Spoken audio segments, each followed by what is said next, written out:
We've been conditioned to think that building serious wealth requires you to code complex software, invent a viral app, or disrupt an entire industry. We picture glossy offices and massive venture capital rounds. But the statistical reality is different.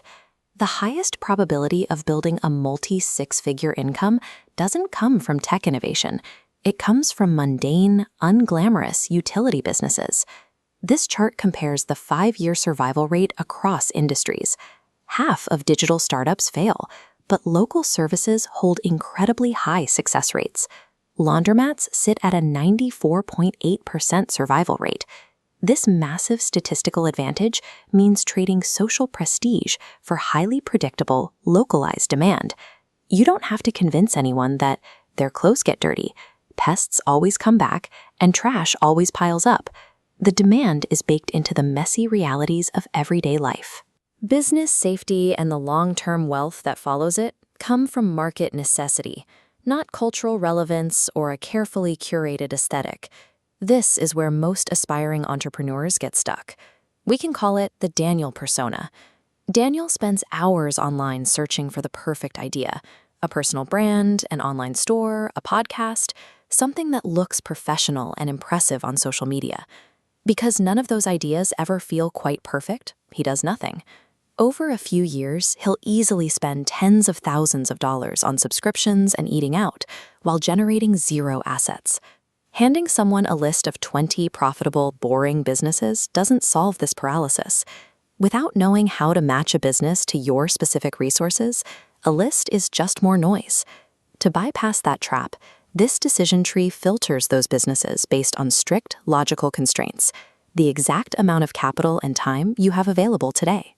The tree branches into 3 distinct operational models: sweat equity, root and contract, and asset and utility.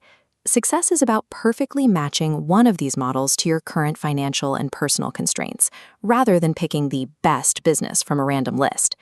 The first category is the sweat equity model.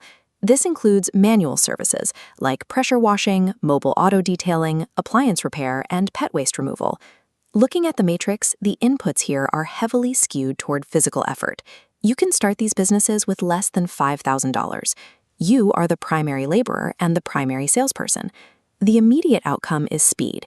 You can start generating positive cash flow within your first 30 days, avoiding the overhead of retail space or expensive inventory. But there are trade-offs. You will experience physical fatigue. More importantly, your time is entirely unleveraged. The moment you stop working, your income drops to zero. The hidden advantage here is psychological.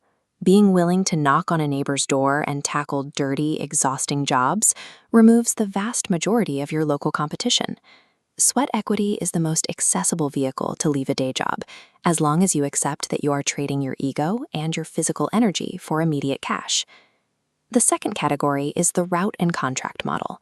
This covers industries like commercial landscaping, office cleaning, pool maintenance, and pest control.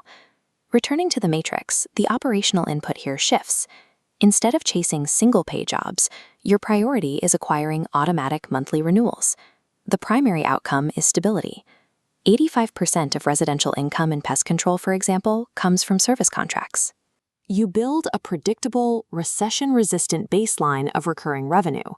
The trade-off is that your initial cash flow builds up slowly. To protect your profit margins, you have to manage complex scheduling and routing software. Surviving this phase requires a mindset shift. You have to stop charging by the hour like an employee doing the labor and start thinking like an owner who systemizes and hires crews. Your core challenge is no longer executing the physical task. Your daily headache becomes managing employees, dealing with turnover, and maintaining quality control across dozens of locations. The route and contract model builds a sellable $500,000 asset, but only if you evolve into a manager of people rather than a doer of tasks. The final category is asset and utility management. This includes heavy-duty operations like laundromats, ATMs, vending routes, ice machines, and self-storage units. Looking at the final column of our matrix, the inputs require deploying heavy upfront capital. You're spending anywhere from $10,000 to well over $100,000 to purchase hardware and establish standard operating systems. The upside is that these operations run 24/7 without your physical presence. An ice machine or an ATM separates your personal time from your income generation, but the financial trade-offs are severe. Your success is dependent on the quality of your location, creating high placement risk, and you face a 12 to 18-month horizon just to break even on the equipment. To maximize margins in this model, you have to find hyper-niche placements. You aren't just selling sodas, you're placing specialized beauty product machines in salons or ice machines near RV parks. Securing lucrative niches means you aren't doing manual labor. Instead, you are executing business-to-business negotiations, pitching property owners to secure real estate for your machines. Asset management offers a path to income that doesn't require your presence, but it strictly requires significant capital reserves and intense upfront negotiation skills.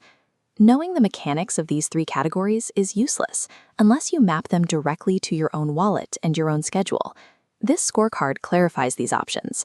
The bootstrapper with under $5,000 chooses sweat equity. The barrier is physical energy. The route builder, scaling an empire, chooses route and contract.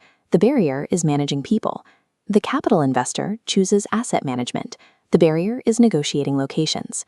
Ruthless self-awareness regarding your exact financial constraints and time limits is the only way to select a business model that will survive its first year. Wealth in 2026 won't come from reinventing the wheel.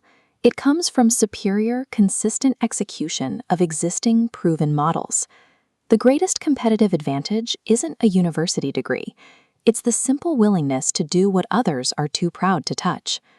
Right now, millions of independent small business owners are quietly generating wealth without investors or permission, while dreamers remain paralyzed waiting for an idea that sounds impressive at a dinner party.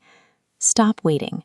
Look at the matrix, pick the single model that fits your actual resources, and ignore the lack of social prestige. The ability to live stress-free without debt belongs to the person who abandons their ego, gets their hands dirty, and starts the boring work today.